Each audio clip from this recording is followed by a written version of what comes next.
Soy miembro de Notoria y esta tarde deseo agradecer a todas las personas, a todos los estudiantes, profesionales, interesados que han acudido a la convocatoria de Notoria Institute. Notoria es un centro de pensamiento que desde el año 2008 se dedica a difundir y debatir ideas por la libertad. Este es un centro de pensamiento conformado esencialmente por muchos profesores académicos y entre esos tenemos la honra de contar con el doctor Chumacero, que esta tarde nos va a ayudar a entender cómo manejamos este tema del COVID-19. Quedarnos en casa, salir al mercado de trabajo, combinar ambos, qué es lo prioritario, cómo manejamos, qué herramientas tenemos. Bueno, son muchas cosas que debemos discutir aún y creemos que nuestro socio y fundador de Notoria, el doctor Chumacero, nos va a ayudar a entender un poco más este problema en el que estamos. Después de la presentación del doctor Chumacero, siempre vamos a tener la oportunidad de realizar preguntas y las más importantes y en el tiempo que pueda ser posible, el doctor Chumacero va a responder a ustedes a las preguntas. De igualmente informarles que la charla que nos brinde el doctor Chumacero va a estar colgada en la página web de Notoria y este es un medio interactivo para que nosotros podamos ir intercambiando con él y con otros interesados. Si es así, si estamos acá todos ya, seguramente irán otros colegas, otra gente sumándose. Voy a dar paso a la presentación de Rómulo. Rómulo, adelante. Muchas gracias, Silvia. Déjenme partir primero con algo logístico. Todas las personas que entraron por la plataforma de Webex, les voy a pedir que por favor paren su micrófono si es que lo tienen activado y obviamente los que no están los que están simplemente por Facebook, buenas tardes. Bueno, como decía Silvia, es un gusto estar hoy día conversando sobre un tema bastante complejo y complicado, y lo que quiero hacer acá es básicamente dar algunos antecedentes que espero sean de utilidad para poder contextualizar mejor el problema y entender los conflictos a los que nos enfrentamos. Entonces, déjenme partir con una motivación por la que probablemente muchos de ustedes saben más que yo. Sabemos que no sabemos exactamente cuándo, según fuentes oficiales chinas y la OMS, a finales de diciembre del 2019, hay este brote de COVID-19 en Wuhan, China. Hoy día sabemos que hasta el día de hoy, por lo menos hace unos minutos, hay casi 2.8 millones de personas infectadas reportadas en el mundo. Esto es importante recordar que son reportadas y no son las efectivamente infectadas, sino simplemente las personas que se han confirmado como infectadas, de 200.000, casi 200.000 muertos y más de 760.000 personas que ya se han recuperado y esperemos no puedan contagiar a otras personas por haber sido ya portadores y haber desarrollado los anticuerpos. Como también saben ustedes, hay consecuencias muy grandes que ha tenido este virus para la salud, la economía y el bienestar de los individuos, y la pregunta más importante que tenemos que hacernos en este minuto es tratar de encontrar maneras de poder cuantificar estos problemas. Como les decía también, ha habido una gran heterogeneidad en respuesta entre distintas instituciones, organismos y las mismas organizaciones sociales, o las mismas personas, ¿no es cierto?, los mismos individuos, y las respuestas han sido muy heterogéneas en torno a lo que se ha convertido ya en un mantra que todo el mundo dice, que es el tema de aplanar la curva, ¿no es cierto?, aplanar la curva para tratar de con ello disminuir la presión sobre los servicios sanitarios y hacer lo más chico posible el número de fatalidades que el virus pueda acarrear. Entonces tenemos en un extremo países que han adoptado, como Bolivia y algunos otros países, España, etcétera, que han adoptado finalmente en algún momento una cuarentena total y forzada. Otros países en los cuales han habido medidas centralizadas un poco menos drásticas, como movilidad restringida, y otros lugares en los que también la población civil ha respondido de distinta manera, con distanciamiento social también heterogéneo, ¿no es cierto? Lo importante entonces, desde mi punto de vista, es intentar encontrar maneras con las cuales nosotros podamos tratar de tomar decisiones más informadas. Y para tratar de tomar decisiones informadas, tenemos que encontrar maneras de poder entender bien el problema y evaluar las repercusiones que tienen distintas medidas, ya sean de política o ya sean de las respuestas que entrega la propia sociedad civil en torno a cómo lidiar con el virus. Y por lo tanto es importante identificar y cuantificar lo que los economistas llaman los trade-offs o los conflictos, ¿no es cierto? Que son dos fuerzas que se mueven en sentido contrapuesto y lo que hay que tratar de encontrar es cuáles son estos conflictos que enfrentamos y cómo podemos lidiar con ellos. Entonces, lo que voy a hacer en esta charla es básicamente hablarles de voy a presentarles un modelo relativamente simple, que es un modelo epidemiológico que se utiliza mucho y se ha utilizado mucho para tratar de describir la dinámica del comportamiento de la epidemia. Lo que voy a mostrarles también después de eso es tratar de presentarles un modelo también muy simple respecto a los efectos económicos que pueden tener distintas estrategias de distanciamiento social, distintas estrategias de cuarentenas o políticas que tratan de distanciar a la población. Y voy a tratar de también discutir algo respecto a los efectos en bienestar que tienen estas cosas. Tratando de adelantar un poco las conclusiones, lo que probablemente ustedes seguramente ya han escuchado en varias fuentes. Existe este conflicto entre aplanar más la curva de epidemia, pero teniendo costos económicos importantes. Entonces la pregunta es tratar de encontrar cuáles son los conflictos que existen entre estas dos fuerzas que se están moviendo, y finalmente voy a presentarles algunas reflexiones respecto a cómo creo que podemos enfrentar mejor esto.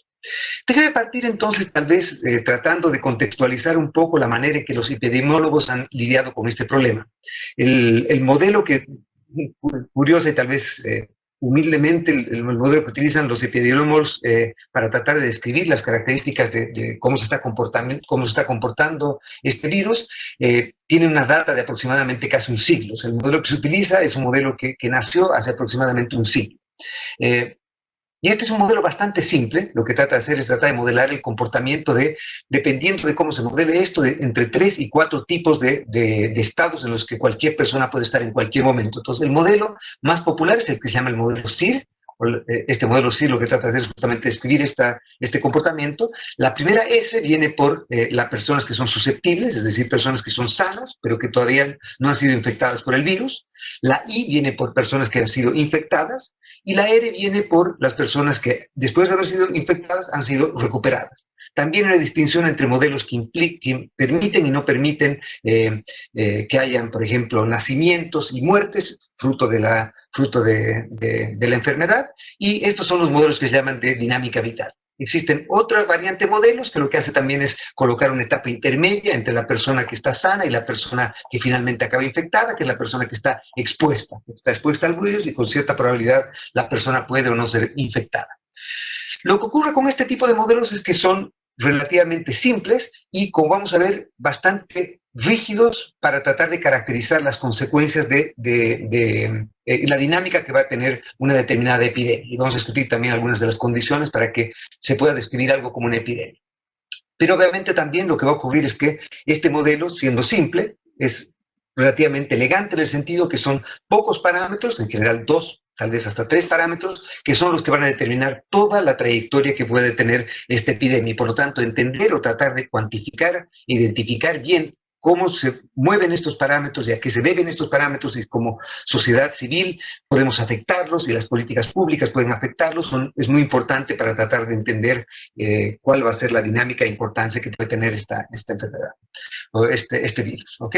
Entonces, déjenme partir con el modelo SIR que les decía. Entonces, lo que hace este modelo es tratar de identificar estos 3 componentes: las personas que son susceptibles, pero que no están todavía infectadas o enfermas, y que nunca han estado infectadas, las personas que contraen el virus y por lo tanto acaban como infectadas, y las personas que, habiendo sido infectadas, se recuperan. Entonces, este es un modelo bastante simple, y lo que hace es decir que en cualquier periodo T, por ejemplo el día de hoy, las personas que están sanas hoy día, que todavía no han sido infectadas, van a ser iguales a las personas que estuvieron sanas ayer, que sería este componente de acá, las personas que estaban sanas ayer, menos las personas que se contagian. Entonces, todo este término de acá son las personas que se contagian. Y el modelo este asume una manera muy simple de contagiarse, que es simplemente que, dependiendo del número de infectados que había el periodo anterior a ayer y el número de personas sanas que había el periodo de ayer, el parámetro alfa de acá, este numerito de acá, que es el número uno de los números más importantes, que se llama la tasa de contacto. Este parámetro nos va a decir cuánto un infectado es capaz de contagiar a los individuos. Entonces, si el alfa es un número grande, lo que ocurre es que los infectados contagian a muchas personas. Si el alfa es un número chico, los infectados contagian a pocas personas. Entonces, este alfa relativamente chico es una de las maneras en que podemos aplanar, entre comillas, la curva o hacer que haya menos infectados o la velocidad de crecimiento del número de infectados caiga.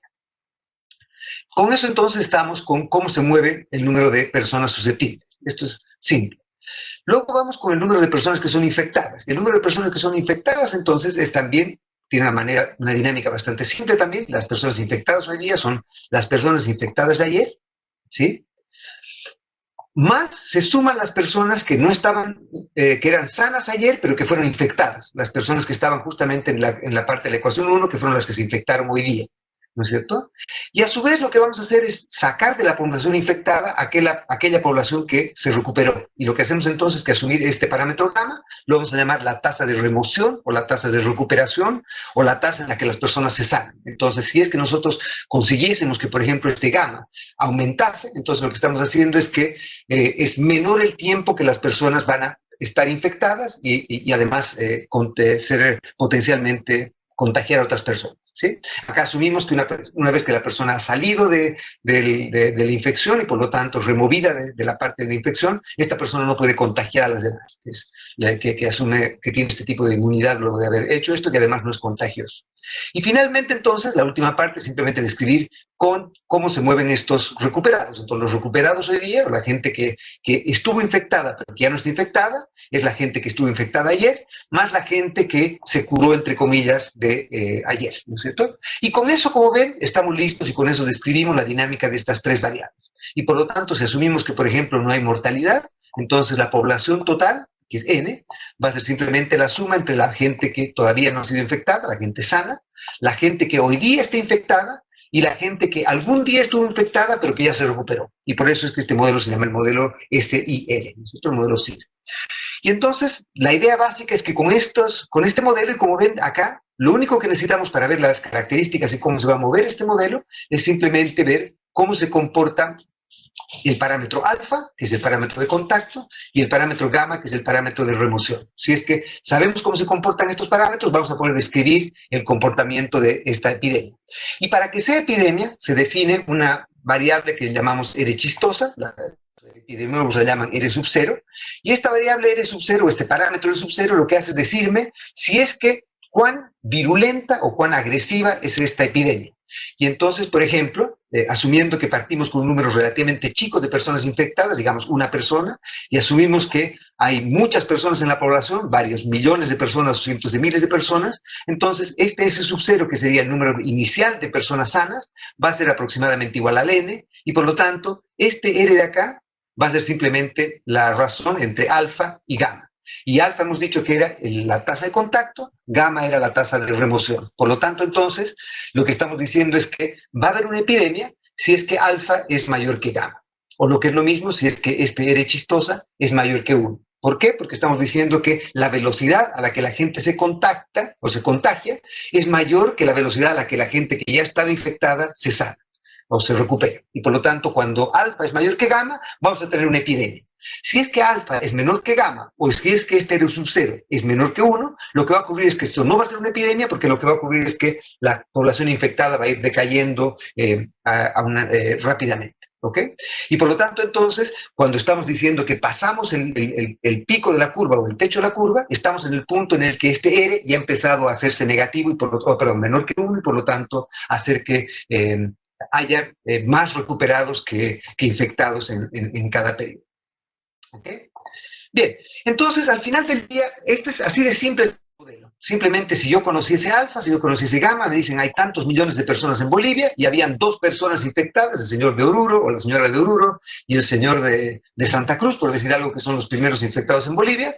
Con esos 2 valores y con el alfa y el gamma que voy a discutir en unos minutos más, yo puedo describir cómo se va a comportar el número de personas infectadas, el número de personas contagiadas, etcétera.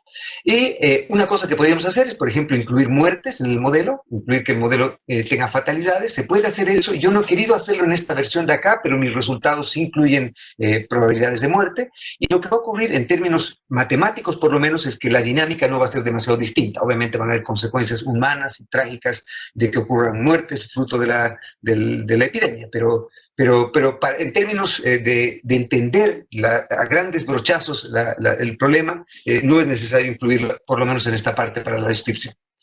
Lo que hago después para tratar de decir qué es lo que va a ocurrir con la economía es también relativamente simple. Lo que hago es asumir lo siguiente. Supongamos que vivimos en un mundo en el que no hay ningún virus ni nada de eso, y que todas las personas que quieren trabajar, trabajan, y asumamos que todas las personas que quieren trabajar y trabajan, normalicemos su productividad o lo que pueden hacer en uno. Entonces, estos señores cada día producen uno. Y como tenemos N señores, en un mundo en el que no hay epidemia y no hay nada, vamos a tener un producto igual al número de personas, porque cada persona está aportando uno como producto. Esta es obviamente una abstracción, simplemente para mostrarles de una manera simple los efectos que puede tener este virus sobre la economía. Lo que tenemos entonces es que el momento en que hay virus, en cada periodo van a haber un número S de personas que son sanas todavía y de personas que en este momento están infectadas y que todavía tienen el virus, y R, que es el número de personas que estuvieron en algún momento infectadas, pero que ya se recuperaron de la enfermedad. Y entonces lo que estoy haciendo ahora es asumir que, dependiendo del estado de salud de cada persona en cada momento, su productividad se va a ver afectada por ese estado de salud. Y por lo tanto, entonces, por ejemplo, estoy asumiendo que la persona que es susceptible de ser infectada, pero que no ha sido infectada todavía, va a tener una productividad que va a llamar una productividad A, y esta productividad obviamente va a ser en principio menor que la productividad que se tendría si es que hubiese movilidad perfecta. ¿Por qué? Porque estoy asumiendo que, por ejemplo, hay algún tipo de confinamiento y algunos empleos no se van a poder realizar, algunas tareas no se pueden realizar, etc. Entonces, hay un costo asociado a estar con confinamiento, y ese costo va a ser un costo directo en productividad, tanto de las personas que están sanas hoy día y que no tienen nada, como de todas las demás personas. Y obviamente las personas que están infectadas van a estar castigadas con una productividad aún inferior, porque obviamente van a estar, en el mejor de los casos, con fiebres y demás cosas que no les van a permitir ni siquiera realizar teletrabajo, lo que fuera, ¿no es cierto? Y en el peor de los casos, obviamente, llegar a consecuencias fatales.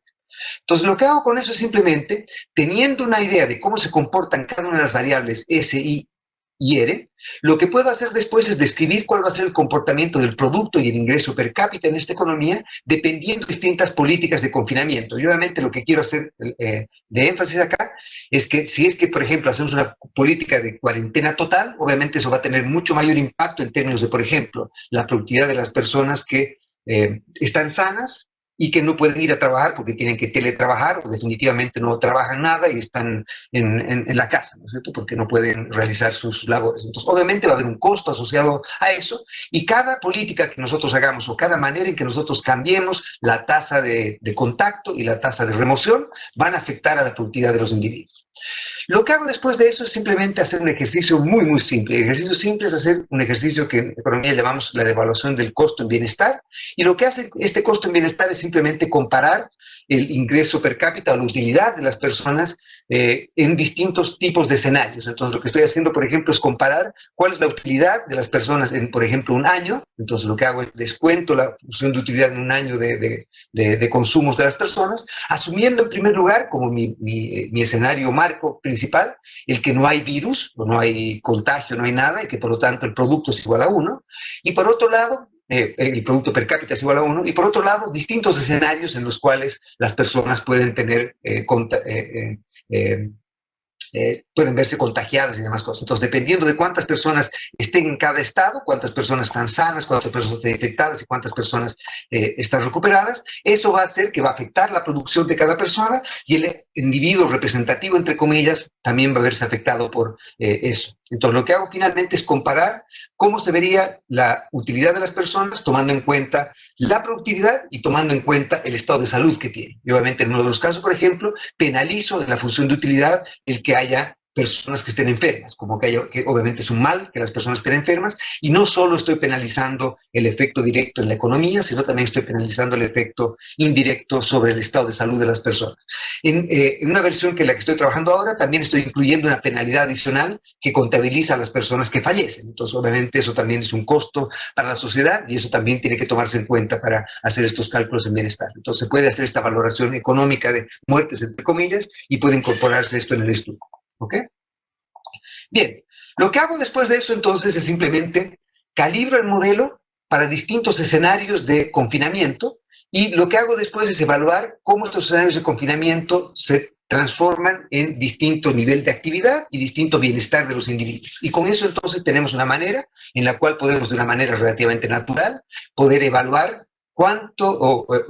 los dos canales que estamos discutiendo, ¿no es cierto? Obviamente los problemas que trae el hacer una política agresiva de confinamiento, por ejemplo, que va a tener consecuencias económicas no deseadas, pero que puede tener consecuencias benéficas en términos de retardar el pico del número de personas infectadas o muertas, ¿no es cierto?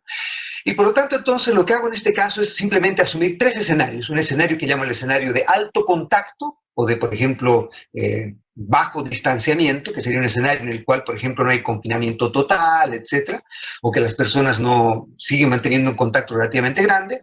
Y entonces este escenario es un escenario en el que calibro datos con los que en principio están las estimaciones que se han hecho para China. Obviamente sabemos que las estadísticas de China no son probablemente todo lo confiables que nos gustaría, pero este número es un número relativamente alto, no es el número más alto que existe, hay números bastante más altos, pero la dinámica de la epidemia en distintos lugares del mundo, incluyendo Bolivia, nos dice que probablemente este es un número relativamente alto para lo que estamos viendo en Bolivia acá. Entonces, este sería un número en el que tenemos alto contacto y por lo tanto un número relativamente grande de infectados relativamente rápido. A su vez, voy a ser tremendamente pesimista, asumiendo que, por ejemplo, y obviamente esto es, como voy a discutir más tarde, muy pesimista, porque voy a asumir que, por ejemplo, del número de personas que se infectan, un 4% acaba falleciendo. Y yo voy a discutir eso un poquito más tarde, si es que lo desean, porque mi impresión es que este es un número también tremendamente alto. Por lo tanto, este es un escenario que es tremendamente alto por todos lados. A su vez, voy a asumir en este mismo escenario que las personas sanas tienen una productividad igual a 1, porque están en este escenario en el que hay alto contacto, las personas pueden moverse todavía libremente y por lo tanto las personas sanas todavía pueden tener una productividad igual a la que tendrían en ausencia del virus. Voy a asumir que las personas que se han recuperado pueden tener algún tipo de secuelas y que por lo tanto la productividad es todavía alta, pero no es tan alta como las personas que están sanas, y las personas que están infectadas y enfermas hoy día tienen una productividad que va a ser la mitad de las personas que están sanas. Entonces, estos números los hago para que sea muy difícil que me digan que estoy jugando un escenario menos draconiano que este. Es un escenario tremendamente draconiano respecto a las implicancias económicas que puede tener esto. Y como voy a discutir en unos minutos más, tal vez ni siquiera tan draconianos como uno podría pensar. Y lo que hago después también es evaluar dos escenarios más. Un escenario en el que hay un escenario medio de contacto, digamos, y un escenario bajo de contacto, que sería aquel en el que apenas, por ejemplo, cada contagiado infecta a 1.5 personas a lo más, ¿ok? Y también con una tasa de mortalidad relativamente baja.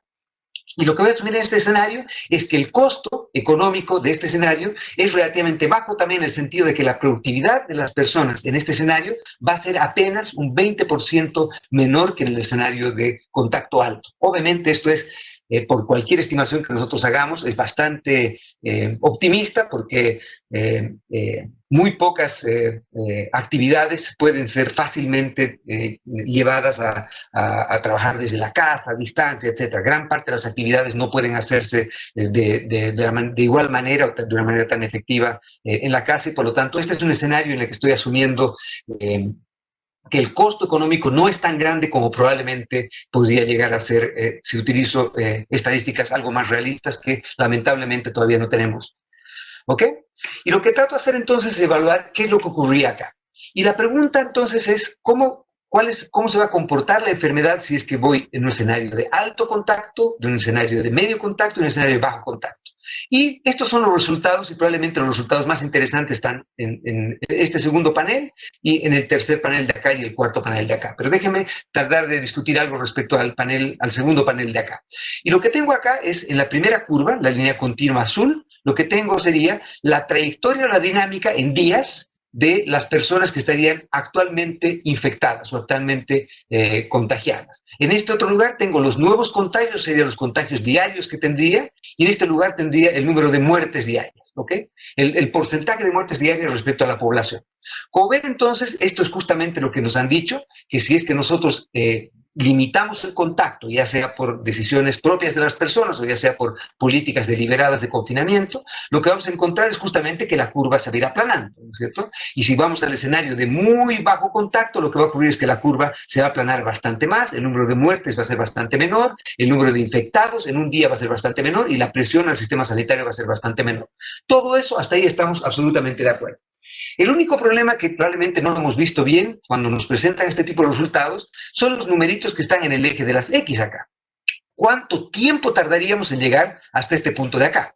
Lo que vemos en este escenario es que llegaríamos al punto más alto del número de personas actualmente infectadas en aproximadamente 150, ciento y tantos días. En cambio, si es que nos vamos al escenario de aplanar la curva y aplanarla de un modo bastante fuerte, lo que va a ocurrir es que el pico de la curva estaría en 10 meses, lo cual es una cosa brutal, ¿no es cierto? Es decir, que vamos a estar 10 meses todos confinados para llegar a este punto de acá versus este otro punto de acá. Obviamente, el llegar a este punto de acá tiene consecuencias buenas en términos de números de muertes por acá, pero no estamos tomando en cuenta la otra parte de la historia. La otra parte de la historia es qué consecuencias tendría el aplanar la curva por el número de infectados y el número de muertes con un número indirecto de costos, que sería el costo económico que ocurriría por hacer esto, ¿no es cierto?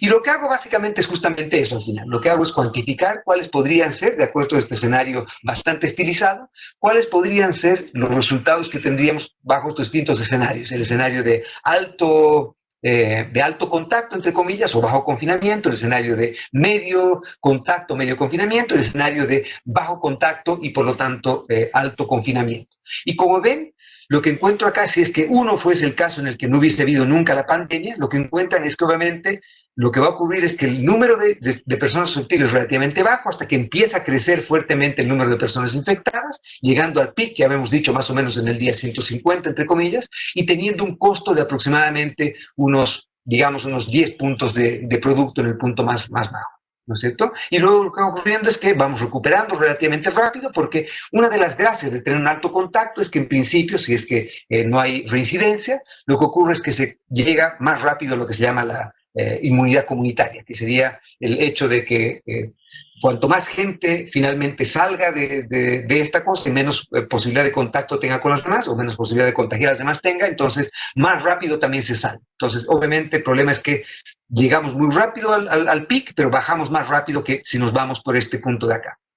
Como ven, entonces, al final del día, esto nos lleva a consecuencias tremendamente complejas, porque si es que, por ejemplo, nos vamos al escenario de confinamiento total, que sería probablemente este escenario de acá, lo que va a ocurrir es que del minuto en que hay el confinamiento total, el producto per cápita debiese caer en aproximadamente 20 puntos, por lo menos. Y por lo tanto, entonces, si es que tomamos en cuenta este tipo de ejercicio, lo que va a ocurrir es que tenemos que ser conscientes de que el haber evitado que haya este pico de infecciones, este pico de muertes que puede colapsar el sistema sanitario, tiene consecuencias inmediatas y tiene consecuencias de largo plazo. La consecuencia inmediata es que la actividad colapsaría de un modo brutal y además que la recuperación sería tremendamente lenta y la recuperación probablemente no alcanzaría a llegar al escenario en el que tenemos acá. Entonces, podríamos llegar a puntos en los cuales tengamos 1, 2 o más años en los cuales tengamos costos en producto increíblemente grandes. Y obviamente el costo en producto increíblemente grande también implica indirectamente costos en vidas humanas. Que obviamente van por otro lado, pero también van a existir este costo en vidas humanas. En cuanto más o menos calculo el costo en bienestar que puede ocurrir, por ejemplo, moverse del escenario en el que no había el virus contra el escenario en el que vamos con una política muy, muy agresiva de distanciamiento, en llegar a que los individuos estarían dispuestos a sacrificar 25% de su consumo para tratar de salir de este estado de acá. O sea que los números de acá son tremendamente grandes. Lo que nos está diciendo eso entonces es que es poco probable que, esta magnitud es escandalosamente grande, entre comillas, y por lo tanto hay que ser muy cuidadosos si es que nos movemos hacia este escenario como parece ser que es la idea que se tiene. ¿Cuáles son? No quiero extenderme mucho más en esto y por lo tanto déjenme simplemente concluir haciendo unas cuantas reflexiones respecto a lo que nos enseñan el tipo de modelos con el que trabajan los epidemiólogos, entre comillas, y las consecuencias económicas que tiene esto. Y obviamente la primera de las consecuencias importantes es entender que para poder responder el tipo de preguntas que queremos responder, tenemos que ser conscientes que este es un escenario tremendamente complejo, y es un escenario tremendamente complejo porque nos entrega además decisiones que son tremendamente difíciles. Los conflictos que hay entre soltar y no soltar, entre confinarse y no confinarse, son conflictos de primer orden. Y por lo tanto es muy importante ser tremendamente cuidadosos y serios en términos de cómo tratamos este problema y tratar de no ser caricaturescos en el sentido de discutir de cómo planteamos los problemas.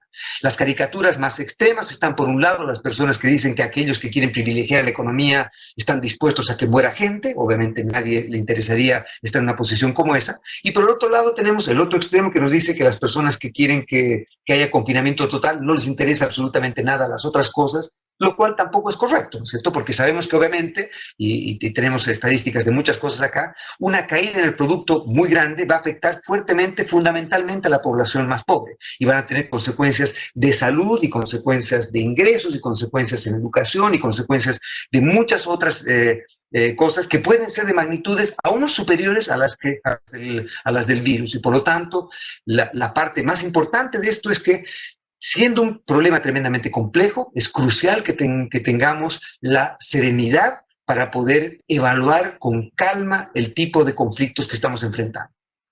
Y por lo tanto, obviamente, lo importante en este caso es que todos tenemos que poner nuestro granito de arena para intentar encontrar respuestas a estas preguntas, ¿no es cierto? Cómo lidiar con este gran problema que estamos enfrentando. Obviamente tenemos por un lado las gentes que se están dedicando personalmente, sacrificando, probablemente poniendo en riesgo su vida, que son los médicos, el personal sanitario, las personas que se dedican al aseo, que salen todos los días y que tienen más probabilidad de estar contagiados y contactarse y están en contacto directo con las personas. Ellos obviamente están cumpliendo una labor crucial para tratar de que el problema no sea más dramático de lo que ya es. Por otro lado, obviamente tenemos a las personas que tienen que trabajar más, y yo creo que es muy importante trabajar más en los modelos epidemiológicos. Yo creo que los modelos epidemiológicos están al debe, están haciendo un trabajo relativamente pobre, en parte porque todos estos modelos parten asumiendo que los parámetros que están detrás de estos modelos no son susceptibles a ser modificados por el comportamiento de políticas y por el comportamiento humano, cosa que obviamente sabemos que es así.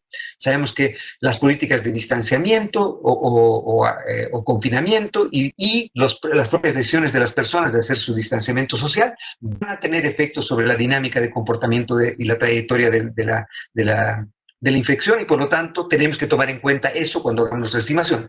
Hay muchos modelos, yo diría que son probablemente lidiando con irresponsables cuando empiezan a utilizar parámetros sacados fuera de contexto, asumiendo que la gente no va a reaccionar, y empiezan a entregar estimaciones tremendamente catastróficas de los resultados que podría tener distintos escenarios de, por ejemplo, no hacer confinamiento. Yo creo que hay que ser muy cuidadoso en eso y lamentablemente no se ha sido todo lo cuidadoso que se debiera hacer.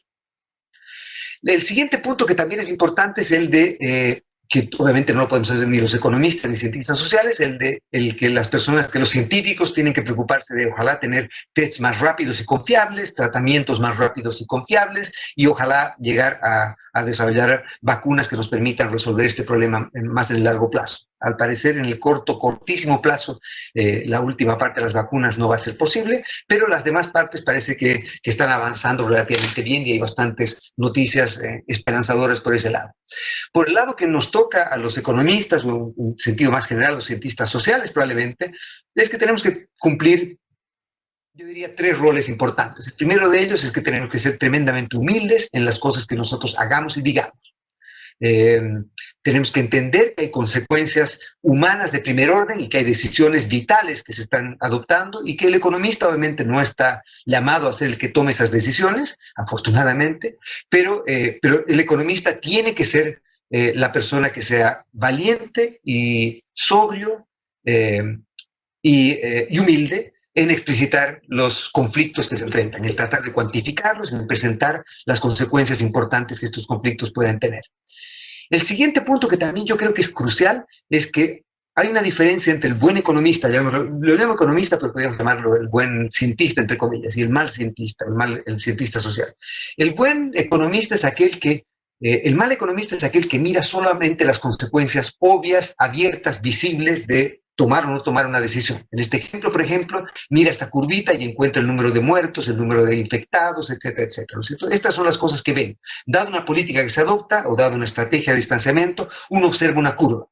El problema fundamental es que el buen economista tiene que ver algo más que eso.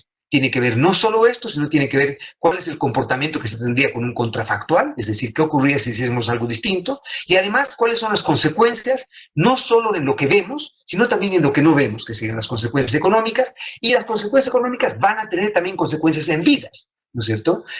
Habían estimaciones, no es que la Organización Mundial de la Salud sea particularmente confiable el día de hoy, pero estimaciones preliminares de la OMS decían que fruto del coronavirus y por las implicancias económicas que va a tener el coronavirus, solamente por los problemas económicos probablemente haya más de 100 millones de personas que van a sufrir hambruna en el mundo por esto. O sea que probablemente el problema más importante va a ser más que el virus, van a ser las consecuencias económicas que puedan acarrearse por la manera en que lidiamos con el virus. Y por lo tanto, entonces, yo creo que tenemos que tener mucho cuidado en justamente entender que estos son los conflictos más importantes y tenemos que intentar encontrar maneras de poder resolverlos. Otra cosa que quería decir es que yo creo que también tenemos que ser un poquito, tratar de ponerle un poquito de color, un poco de amarillo, un poco de brillo, un poco de sol a esto, y decir que probablemente las cosas están algo menos sombrías, siendo obviamente sombrías, pero algo menos sombrías de lo que pareciese haber sido al principio, o lo que pensásemos, o lo que se pensó que podía haber ocurrido al principio. Déjenme decirles por qué. En primer lugar, porque tenemos gran heterogeneidad en la mortalidad entre países, ¿no es cierto? Y tenemos distintos experimentos que se han hecho en distintos países respecto a políticas de aislamiento y políticas de confinamiento, etc. Pero una cosa que probablemente sí ha ocurrido es que el número de personas que han estado infectadas y que ya se han recuperado, es decir, los pacientes o los infectados asintomáticos que se llaman, parece que son bastante más de los que se pensaba inicialmente y son varios órdenes de magnitud mayor que el número de personas que actualmente aparecen como infectadas con los test oficiales que se tienen. Y por lo tanto, entonces, eso nos quiere decir que probablemente hay una parte del número de personas que ya fueron infectadas y ya pasaron, ya no pueden contagiar, que ya pasaron por este ciclo. Y esas son buenas noticias porque esa es parte de lo que se necesitaría para llegar a la inmunidad comunitaria, por un lado. Por otro lado, esto también nos dice que tal vez el virus sea algo menos letal de lo que pareciese, porque si es que estamos subestimando el número de personas infectadas, entonces lo que va a ocurrir es que estamos también sobreestimando la letalidad del virus. Y por lo tanto, esta también es probablemente una buena noticia. ¿Cuán buena noticia? Estimaciones preliminares de cosas que se han hecho con test relativamente masivos en Estados Unidos y en otros lugares indican que probablemente la tasa de mortalidad es varios órdenes de magnitud menor de la que se ha estado manejando hasta ahora. Y seguramente ese va a ser también el caso en Bolivia. Y obviamente una cosa que sí tenemos que también tomar en cuenta es que hay mucha discusión que se está llevando a cabo respecto a los tests. Y otra vez, como economistas, tenemos que ser los que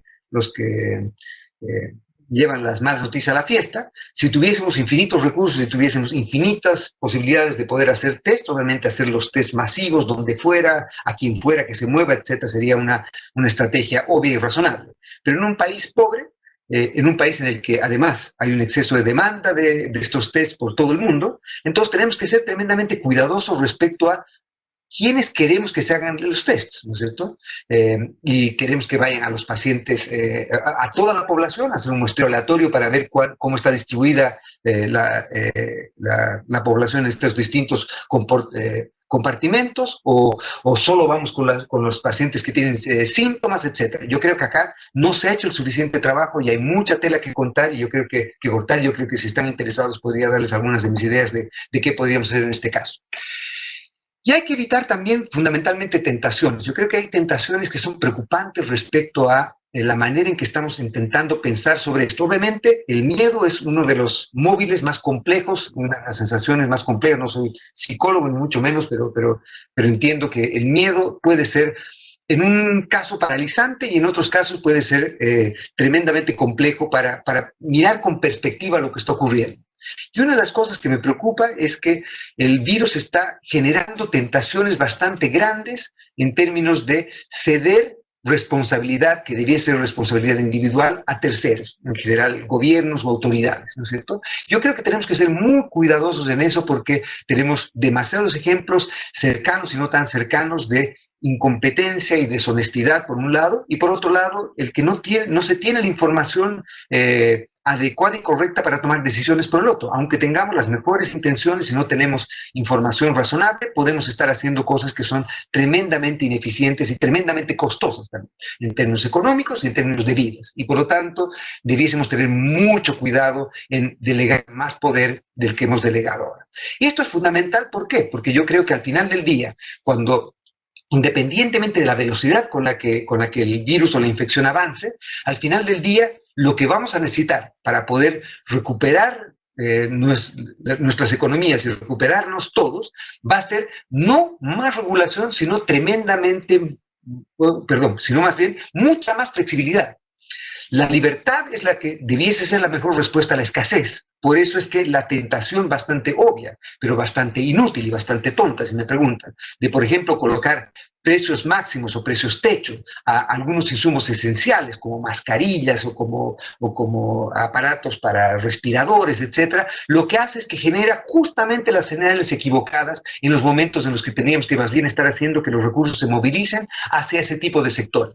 Si es que nosotros prohibimos, no damos las señales correctas para que eso ocurra, vamos a estar haciendo, además de distorsionar las decisiones de los agentes, vamos a hacer que sea mucho más costosa y mucho más lenta la recuperación. Quiero volver a este gráfico de acá, y lo que estoy diciendo en este caso es que, aunque tengamos costos muy grandes por este lado, si es que tenemos algo menos de restricciones, tenemos por lo menos una manera relativamente más rápida de rebotar. Una cosa que en este tipo de casos no ocurre. Y si hay algo que nos ha enseñado muchos experimentos que se han hecho en economía, sobre todo para tratar de salir de algunas crisis, es justamente que muchos de los remedios que se intentan dar son remedios que son peores que las enfermedades, porque lo que hacen es que prolongan la agonía de un modo innecesario, ineficiente y tremendamente costoso. Por lo tanto, hay que tener mucho cuidado respecto a políticas voluntaristas, políticas industriales generales que intentan creer que tenemos unos Einsteins a cargo que son capaces de saber lo que el mercado y las necesidades de la población son y dejan de ser, y obviamente sabemos que ni ustedes ni yo individualmente tenemos una respuesta respecto a lo que es mejor para nuestro vecino, y nuestro vecino sabe mejor que nosotros lo que es mejor para él. Por lo tanto, es muy importante tener en cuenta esto. Déjeme finalmente terminar simplemente para quienes no habían nacido en esa época. Nuestro amigo es Charly García, quien tiene música que me encanta, aunque la voz probablemente no lo acompaña, y tiene un tema muy popular en 1982 que se llamaba Yendo a la cama al living, que es probablemente lo que hemos estado haciendo gran parte de nuestro tiempo cuando hemos estado confinados. Pero yo creo que parte de ese tiempo en que estamos yendo de la cama al living o viceversa, debiésemos ocuparlo para intentar hacer tres cosas. Las primeras tres cosas que debiésemos hacer es, obviamente, tener responsabilidad individual para cuidarnos nosotros y a quienes más queremos. La siguiente es la de tratar de meditar qué tipo de cosas podemos nosotros hacer para entender mejor nuestra propia situación y lo que está ocurriendo hacia afuera, y tener mejores maneras de poder cuantificar los riesgos. Esta posición que dice no podemos permitir un solo caso porque ese solo caso es demasiado, es una posición que parecería ser humanamente razonable, pero en realidad es humanamente poco considerada porque no está tomando en cuenta las consecuencias no deseadas que podría tener por ejemplo, hacer un confinamiento total. La manera más obvia sería que nunca nadie más sale de su cueva y obviamente entendemos que eso sería, además de tremendamente aburrido, probablemente sería apocalípticamente costoso. Y por lo tanto, entonces, teniendo nosotros la disciplina para poder hacer las cosas que debemos hacer para tratar de contener al virus, meditar sobre lo que podemos, pensar bien sobre las cosas que podemos hacer y no hacer, cuantificar mejor los riesgos y ojalá tomar así mejores decisiones. Entonces yo creo que con eso lo dejo para pasar a las preguntas, si es que existen preguntas y hay alguien que todavía está acá. Muchas gracias de todos modos a quienes me han seguido. ¿Más preguntas, por favor, que pueda haber leído?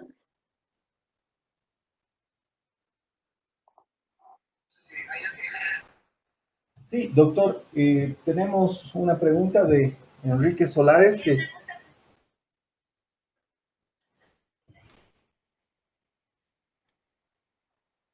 Perfecto. Enrique Solares comenta, dice, lamentablemente muchas personas piensan que lo mejor es fijar precios. ¿Podría entrar en profundidad al respecto? Pregunta, ¿no? En lugar de regular es mucho mejor liberar, pero los que defendemos esa postura necesitamos más argumentos. Bien, a ver, la respuesta más obvia a este respecto es simplemente que cuando nosotros tenemos un problema, en este caso tenemos un problema doble, ¿no es cierto? Tenemos un problema doble, ¿por qué? Porque supongamos cualquier bien escaso, pero en este caso particularmente escaso, pongámoslo las mascarillas, ¿no es cierto? Lo que ocurre con las mascarillas es que tenemos, por un lado, que la oferta de mascarillas ha caído fuertemente, y por otro lado, la demanda de mascarillas está creciendo fuertemente. Tenemos mucha gente que está buscando mascarillas y tenemos menos gente que esté produciendo mascarillas de las que producía antes. Y menos gente y por lo tanto hay menos mascarillas en el mercado y hay más gente persiguiendo mascarillas. Por lo tanto, ocurren estos dos fenómenos simultáneamente. Ocurre que la oferta se vuelve menor y por lo tanto el precio debiese subir. Y por otro lado tenemos que la demanda aumenta y por lo tanto el precio debiese subir aún más. Y por lo tanto, el equilibrio lo que debiese ocurrir es que debiésemos tener que la señal de mercado que debiese darnos, que nos muestra que hay esta escasez por un bien que es muy valioso para las personas en este momento, es que justamente los precios van a ser los que nos entregan la señal de que la gente debiese empezar a tratar de, yo qué sé, dejar de producir cuchuflís o dejar de producir empanadas y tratar de empezar a producir barbijos, por decirlo. Si es que esa señal se corta, y no solo se corta, sino que en muchos casos ha ocurrido, por ejemplo, en España ahora. España en este minuto, el gobierno ha fijado un precio máximo de las mascarillas que es mayor que el costo que tuvieron las farmacias para conseguirlos, porque las farmacias tuvieron que conseguir mascarillas cuando todavía existían mascarillas en el mercado, y obviamente el precio era mayor que el que en este momento el Estado está obligando a tener que cobrar. Y por lo tanto, lo que ocurre en ese caso es lo obvio. Lo que ocurre en ese caso es que ninguna persona va a producir mascarillas y las personas que tienen mascarillas o las van a estoquear o las van a tener que llevar o las van a llevar naturalmente al mercado negro, entre comillas. Y esto ocurre con absolutamente todos los demás bienes. Yo creo que al final del día, una de las cosas que nos ha enseñado la economía, nuestro primer curso de economía, microeconomía, es justamente eso, ¿no es cierto? El minuto en que encontramos que hay un bien escaso y hay alguien que está intentando proveerlo, lo peor que podemos hacer es considerarlo un especulador, un perverso, un malvado, y lo que debemos hacer es aplaudir a ese señor. Porque el señor está haciendo algo que nadie más está haciendo. El señor está entregando las señales respecto a dónde está la escasez y él está haciendo algo al respecto. No está sentado en su casa criticando a las personas que no están haciendo nada, sino es que el señor se ha levantado y ha hecho algo. Y ese algo obviamente le ha costado más y ese algo ha llevado a que tenga que cobrar un precio adicional, que es el precio que debiese cobrar para que su esfuerzo sea recompensado. Lo que ocurre después es que cuanto más personas vean con este precio una señal atractiva para ingresar a este mercado, más mascarillas van a ocurrir o más de estos insumos esenciales van a estar. Y por lo tanto, lo contraintuitivo para un no economista, que sería justamente el permitir que haya libertad para eliminar escasez, es probablemente la lección más vieja y más obvia que la economía nos ha dado. Que la peor solución ante un problema de escasez es encontrar o colocar alguna traba, como por ejemplo un precio máximo. Tenemos una pregunta más de Jimena Ramos que nos pregunta, ¿Qué opciones de mercado son posibles y cómo cambia la economía en este caso? En el fondo yo creo que obviamente acá tenemos un problema que tenemos que tener perspectiva en esto, ¿no es cierto? O sea, entendemos perfectamente que van a haber consecuencias no deseadas y complejas si es que nosotros decidimos olvidarnos de que existe el virus y salir todos abrazados y no restringir viajes y movernos libremente, etcétera. Pero yo creo que parte importante de las consecuencias de que eso no ocurra van a estar dadas cuando haya información oportuna respecto a las consecuencias de tener o no tener aislamiento, por ejemplo. Y lo que ha ocurrido en el caso de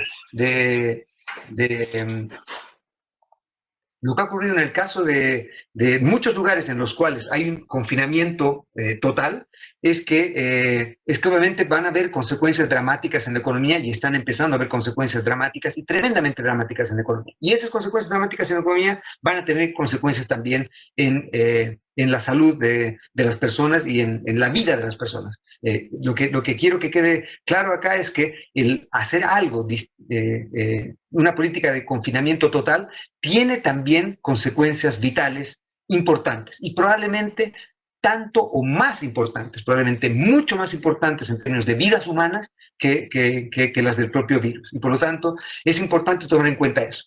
El segundo punto que es importante tomar en cuenta es que yo confío, probablemente soy de los optimistas que todavía confía, yo confío en la responsabilidad, la voluntad y la inventiva de los humanos y los bolivianos en este caso. Yo creo que hemos llegado al estado de desarrollo que hemos llegado justamente por que el humano ha sido capaz de luchar contra circunstancias adversas y progresar. Y yo creo que vamos a progresar y vamos a salir también de esto, vamos a salir, ojalá, fortalecidos, pero yo creo que podemos salir fortalecidos si es que además utilizamos el criterio correcto para hacerlo. Yo creo que decidir colocarnos en el contexto en el cual eh, nos metemos en el mundo de la cuarentena total y además políticas industriales masivas van a llevar a consecuencias funestas en términos económicos, consecuencias muy complejas en términos de lentitud para recuperarse. Y por otro lado, si es que nosotros permitimos algo de libertad con reglas razonables de distanciamiento social, reglas razonables de utilizar barbijo, reglas razonables que los propios individuos van a empezar a hacer. Por ejemplo, que la movilidad colectiva tenga un número relativamente... una cosa que me parece tonta que están haciendo en Bolivia, por ejemplo, es que en la cuarentena están prohibiendo que la gente utilice automóvil, ¿cierto? El día que pueden salir. Y eso me parece tremendamente tonto en el sentido de que están permitiendo que una persona salga y esa persona va a contagiar mucho menos si es que está en su auto yendo a recoger algo, que si es que tiene que caminar kilómetros y meterse en un lugar o cuadras de cuadras y tiene que estar en contacto con más personas a pie, ¿no es cierto? Estando en el auto está por lo menos encapsulado en este tipo de cosas y además obviamente va a necesitar menos tiempo para hacer eso y no se genera este mercado curioso de tener que tener un permiso de circulación.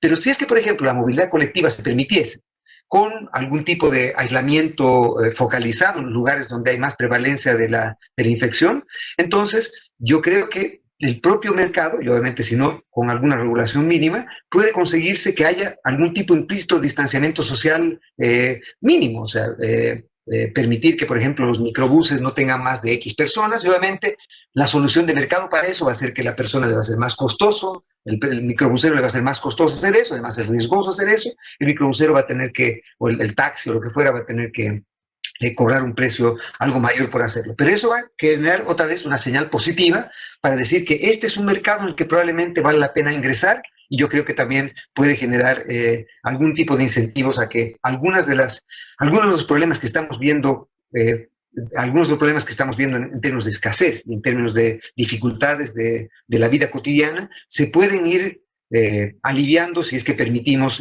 contacto controlado, digamos, de ese modo. Y obviamente no guiamos a las personas respecto a lo que deben hacer en términos de decisiones económicas.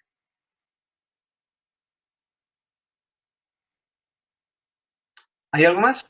Doctor, tenemos la pregunta del señor Jaime Balanza Calderón. Sí. Indica, una vez que se salga de esta situación paulatinamente, ¿El gobierno qué medidas debería tomar para reactivar la economía, tanto para empresa pública como privada?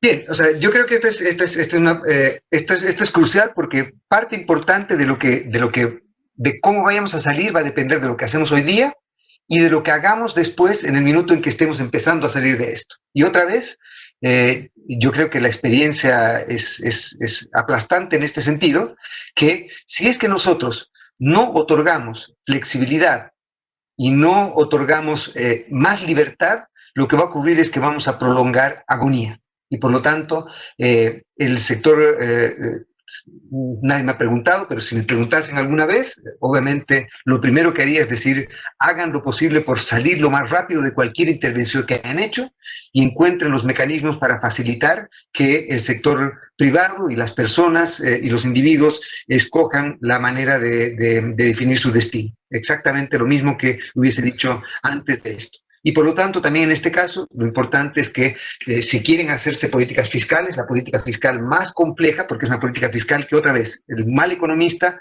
mira solamente un lado de la historia. Por ejemplo, se dice, Bolivia en este momento tiene que endeudarse, Bolivia ha salido de una bonanza tremenda y Bolivia no ha ahorrado en la bonanza. Cuando tenía una bonanza, Bolivia debía haber ahorrado. El sector público, sobre todo, debiese haber ahorrado para poder lidiar con una contingencia como esta, como por ejemplo lo ha hecho parcialmente Chile. Pero Bolivia, por ejemplo, no ha hecho eso, y lo que obviamente debiese hacer es encontrar los mecanismos para que eso ocurra.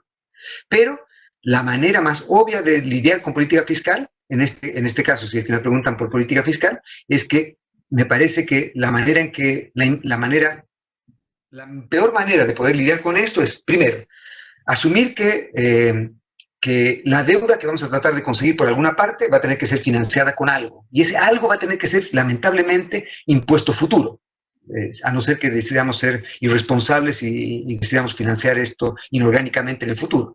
Pero un impuesto futuro es la peor elección que podemos tomar para la recuperación de la economía después, porque lo que estamos haciendo es obviamente esclavizar o hacer más difícil que el sector privado pueda dinamizar la economía utilizando los recursos para financiar inversión y financiar proyectos. Entonces, yo creo que este es el momento en el que tenemos que ser muy serios respecto a lo que podemos hacer en términos de política fiscal, y yo creo que lo que debemos hacer es más bien tomarnos en serio que Bolivia por una vez en su vida, por primera vez en su vida, ojalá, empiece a hacer las cosas en la dirección razonablemente correcta. Yo creo que Bolivia no las ha hecho en los últimos 14 años, pero tampoco las había hecho antes. Y lamentablemente, si es que seguimos con una política de delegar la responsabilidad al sector público y de delegar la responsabilidad de la recuperación al sector público, no vamos a haber aprendido absolutamente nada de lo que hemos vivido en la historia, yo diría en la historia contemporánea de Bolivia, no solo en los últimos 14 años.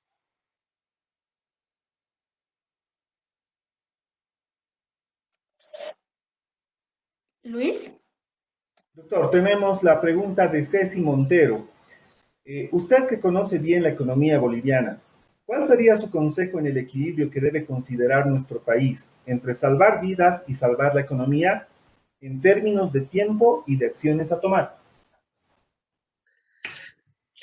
Yo creo que obviamente no solo es una excelente pregunta, sino es la pregunta que todos nos estamos haciendo. Lo que intenté hacer reflexionando con esto es simplemente mostrarles que la estrategia de confinamiento total es una estrategia que puede ser tremendamente más costosa, no solo en economía, y quiero que quede claro de esto.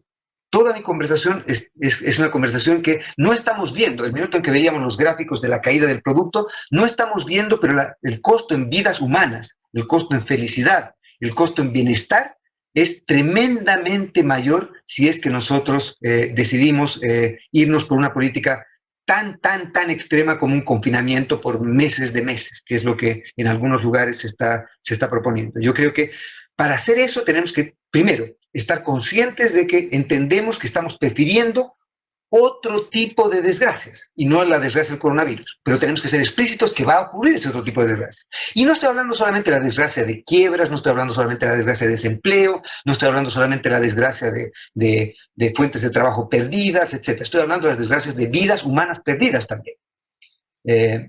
Y por lo tanto, eso es algo que tenemos que tener absoluta claridad. No estamos acá, no hay nadie que pueda tener la superioridad moral de decir que el minuto en que estamos tomando una política que sea distinta a la de una cuarentena total, estamos decidiendo matar personas. Al hacer la cuarentena total, también implícitamente estamos matando personas. Estamos matando personas de un modo distinto, tal vez, y de un modo menos visible en este minuto, porque en este minuto estamos contando el número de personas que han muerto por coronavirus en Bolivia, que en este minuto, por lo menos oficialmente, tenemos 43 personas muertas en Bolivia, pero no sé si ustedes saben, en 2018 en Bolivia murieron 76,000 personas, es decir, 208 personas mueren por día en Bolivia, o morían por día en Bolivia. Y por lo tanto, las consecuencias de hacer algo muy radical en términos de confinamiento van a tener consecuencias en este otro lado que van a ser probablemente también tremendamente costosas. Y por lo tanto, mi impresión es que lo que debiésemos hacer es tener un balance donde exijamos a las autoridades que nos entreguen información confiable, desagregada y adecuada. No nos sirve saber que hay 43 muertos y no saber dónde están. No nos sirve saber que hay 700 y tantos infectados testeados, porque con eso no tenemos una idea de absolutamente nada. Pero sí hay ciertas cosas que podemos saber. Por ejemplo, sabemos que hay cierto tipo de áreas en las cuales hay mayor prevalencia de la infección y por lo tanto hay que tener algo más de aislamiento y algo más de cuidado. Y eso puede venir tanto por políticas públicas como por esfuerzos de los propios individuos. Si yo sé que en mi barrio, en mi comuna, en mi ciudad, la cosa está más compleja, yo entiendo que voy a reaccionar racionalmente de un modo distinto a que si sé que no ha habido ningún caso en este lugar. Y si es que no ha habido ningún caso en este lugar, lo que tengo que hacer es ser cuidadoso respecto a tratar de seguir normas de distanciamiento y demás, que las voy a seguir por otro lado, pero sería subóptimo, yo diría que sería hasta poco humano el tener una regla pareja y draconiana para toda Bolivia y para todos los lugares. Es una regla subóptima en todo sentido. Y por lo tanto, si nosotros contásemos con información más desagregada y pudiésemos trabajar con información más desagregada, con seguridad podríamos hacer, por ejemplo, cuarentenas temporales focalizadas en determinados lugares, hacer tests razonables para evaluar en ese tipo de lugares cuándo se puede liberar o no liberar un poco más ese tipo de cosas, pero decidir colocar una bazuca gigantesca a toda Bolivia tiene consecuencias no solo económicas, sino en términos de vida que no estamos dimensionando lo suficiente. Un último punto que quiero que también tomen en cuenta. En el mundo han muerto el año pasado más de 56 millones de personas, es decir, que mueren diariamente 154,000 personas antes de que hubiese coronavirus. Eso morían. Ahora tenemos, en principio, 195,000 personas en el mundo hasta el día de hoy como stock total de personas muertas. Entonces, otra vez, entiendo perfectamente que es doloroso y no es... Y es tremendamente compleja la situación que tenemos, pero también es tremendamente complejo el tomar decisiones sin información correcta y sin valorar las consecuencias no deseadas de las cosas que estamos haciendo. Por lo tanto, mi impresión es que no debemos ir a una talla para todo, y esa talla para todo no debiera ser un confinamiento total prolongado, y tampoco debiera ser, hagamos carnaval mañana, ¿no es cierto? Y tampoco debiera ser, hagamos fiestas todos los días y juntemos a todo el mundo a hacer una fiesta. Obviamente, estas dos cosas son cosas que no son razonables. Pero me parece que estamos tomando decisiones fundamentales con muy, muy poca información y sin medir bien las consecuencias de lo que estamos haciendo. Carolina Leitón consulta, ¿es prudente prohibir temporalmente la importación de productos que sí se pueden producir en Bolivia para fomentar e incentivar la producción nacional? Esta es la... voy a responder lo que yo respondería en cualquier momento. Yo creo que en ningún momento es buena idea cerrarse a nada, en ningún momento. Yo creo que lo que va a ocurrir es que, como ocurre en todas partes, si es que en Bolivia se decide hacer eso y Chile decide hacer esto y Argentina decide hacer lo mismo, el resultado va a ser que vivir de lo que produce Bolivia es como vivir de lo que produzco yo en mi casa. Y yo, honestamente, no sé producir micrófonos, no sé producir papas, no sé producir leche, no se produce ninguna de estas cosas. Entonces yo confío en que el mercado va a producir las cosas conforme a ventajas comparativas, y las ventajas comparativas bolivianas van a ser obvias si es que nos movemos inteligentemente, y por lo tanto yo no veo, la verdad, que una razón para, es otra vez, una política industrial que yo no le veo ni razón ni sentido. Yo no veo que, y me parece que sería una mala idea, como me parece que es una mala idea que lo haga Estados Unidos, me parece una pésima idea que lo haga, y sería peor idea que lo haga Bolivia. Bolivia tiene que ser más bien el país más abierto en términos de comercio de bienes que exista. Bolivia es lo suficientemente chico y lo suficientemente poco diversificado como para poder darse el lujo de querer hacer otra vez el experimento de querer hacer computadores y celulares en Bolivia, ¿verdad? O sea, quedémonos, muchachos. Bolivia no está para hacer computadores, y si los hace, los va a hacer a un precio que lo único que va a permitir es financiar esto sintético. Vicente Corral consulta y pregunta, perdón, ¿se puede extender el modelo introduciendo capital en la función de producción? Además de la incertidumbre y sus efectos sobre una menor inversión, ¿qué implicancias adicionales se podrían rescatar sobre la dinámica de la inversión? Sí, obviamente. Los modelos, este modelo que he hecho es un modelo. Yo siempre parto con esto. Yo trato de partir con una pregunta, ojalá razonablemente sexy, y partir con un modelo que lo llamo siempre el modelo Mickey Mouse, que es el modelo más simple con el que puedo tratar de caracterizar los canales más importantes. Y después de eso empiezo con los refinamientos. Ahora estoy trabajando en varios refinamientos. Uno de ellos es el refinamiento, por ejemplo, justamente el de introducir incertidumbre. El otro que estoy introduciendo es el de tratar de endogenizar estos alfas y gamas, que serían los parámetros de la parte de los modelos que tenemos ahí. Y por otro lado, la economía. La economía que tengo acá es una economía bastante simple, es una economía casi de recursos fijos, ¿no es cierto?, de proporciones fijas, casi una Leontief, entre comillas.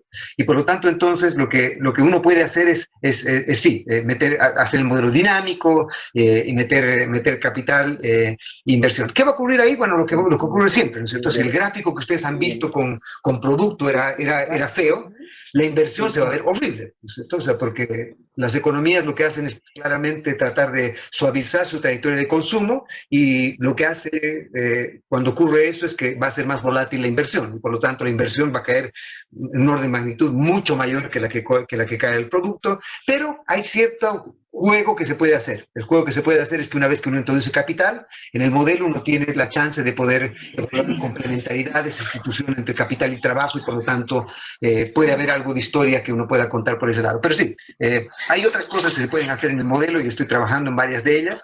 Yo creo que en términos de la moraleja concreta, la moraleja va a ser más o menos la misma. Lo que va a ocurrir es que va a haber un refinamiento respecto a lo que se ha hecho, pero la moraleja va a ser más o menos la misma.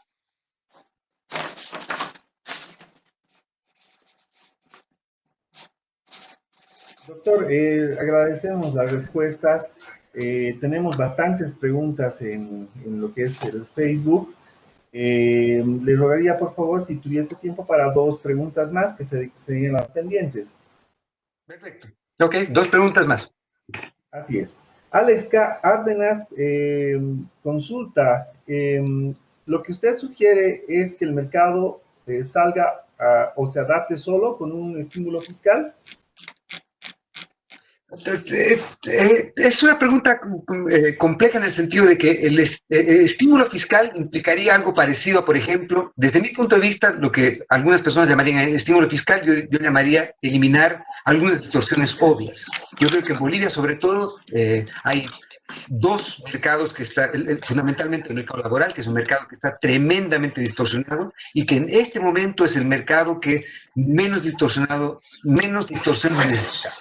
Sabemos que la informalidad en Bolivia es fruto de las regulaciones asfixiantes que tiene el mercado laboral, y obviamente es la peor receta que uno puede tener para intentar recuperar una economía, tener las aldabas y las manos atadas como ocurren en este momento en Bolivia. Entonces, si desde ese punto de vista, tal vez ni siquiera tan costoso en términos de estímulo fiscal, en términos de impuestos, pero sí la necesidad de regulaciones importantes en algunos mercados es crucial.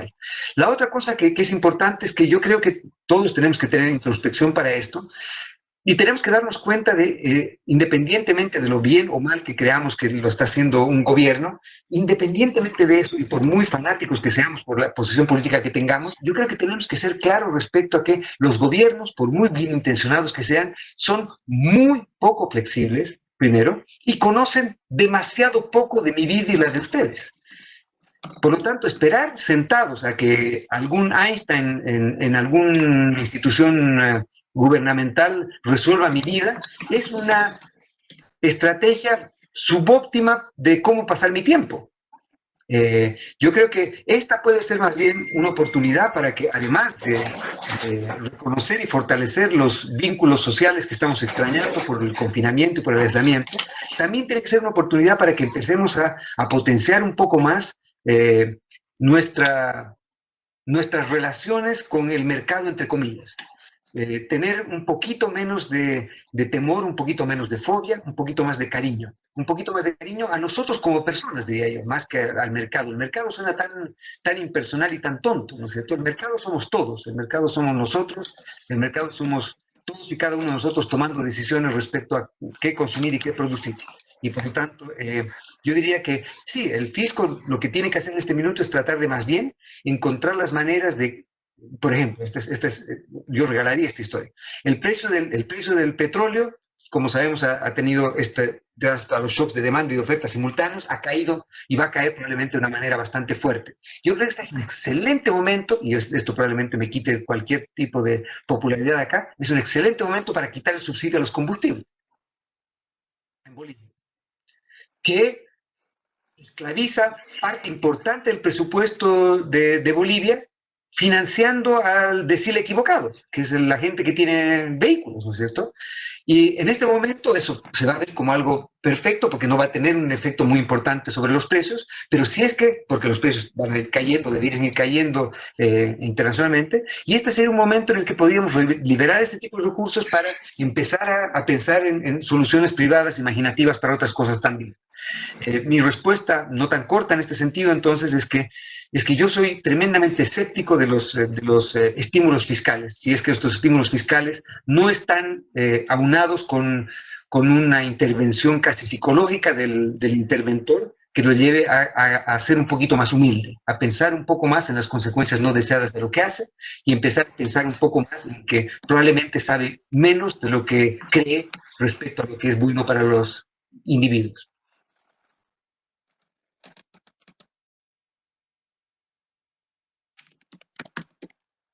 ¿Hay alguna pregunta más?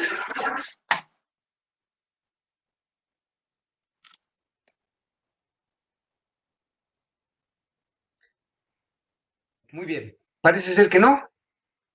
Entonces, quiero agradecer a todos quienes estuvieron acá hoy día y bueno, voy a tratar de dejar como decía Silvia, voy a dejar una constancia, vamos a poner un video con los resultados de esta charla también. Muchas gracias a todos.